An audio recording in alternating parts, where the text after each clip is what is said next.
আমরা আজকে আসছি সিটি এয়ারপোর্টে। প্রচণ্ড ঠান্ডা, বাইরে এখন টেম্পারেচার মনে হয় 4 বা 5 হবে, বাট বাতাস আছে তো। কেন এই টেমসের একটা ক্যানাল ঢুকছে এখানে প্রচুর বাতাস, সে কারণে ঠান্ডাটা আরও বেশি লাগতেছে। আমি গ্লাভস আনি নেই, হাত জমে যাইতেছে। তো আমরা আসার পরে দেখলাম, আসার সময় রোদ ছিল, আসতে আসতে দেখি হঠাৎ করে কেমন মেঘলা হয়ে গেল। শুধু দিনের আর খুব বেশি বাকি নাই, অল্প কিছুক্ষণ আছে। আজকে থেকে দিন বড় হওয়া শুরু হবে, কিন্তু দিন এখন খুবই ছোট। এখন কয়টা বাজে? 3:30টার মতো বাজে, বাট দেখলে মনে হয় যে সন্ধ্যা হয়ে যাবে। ওয়েল, মানে এখানকার হিসাবে 4টার মধ্যে সূর্য ডুবে সন্ধ্যা হয়ে যাবে। সো যেই যতক্ষণ লাইট আছে সেই লাইটের মধ্যে আমরা একটু ঘুরতেছি। ওই পাশে দেখা যাচ্ছে সিটিও প্লেন একটা নামতেছে, আপনারা ভিডিওতে দেখেন। প্লেন একটা ল্যান্ড করতেছে উল্টা দিকে। City airport terminal building, plane কয়েকটা দাঁড়ানো, একটা প্লেন নামতেছে।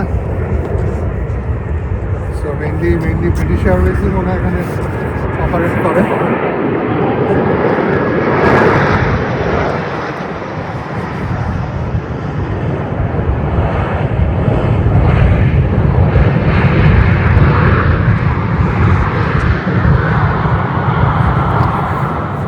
প্লেন নামে ওই পাশ থেকে, আর ওঠার সময় ওই দিক দিয়ে উঠে চলে যায়।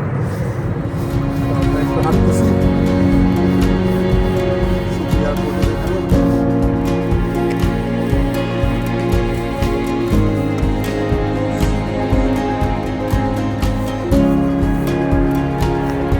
এবার আমি ক্যামেরার পিছনে।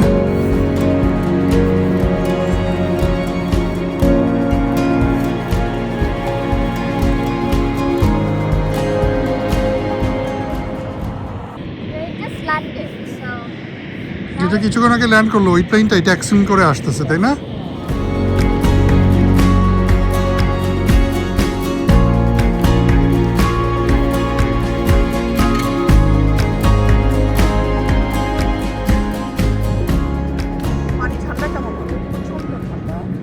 এই পানিটা বরফ হয়ে যেত, কিন্তু পানির মধ্যে স্রোত তো, সেই কারণে পানিটা মনে হয় বরফ হয়নি। এখন যেই ঠান্ডা, এই 4 ডিগ্রি 5 ডিগ্রিতে পানির উপরে একটা আইসের লেয়ার পড়ে যাওয়ার কথা।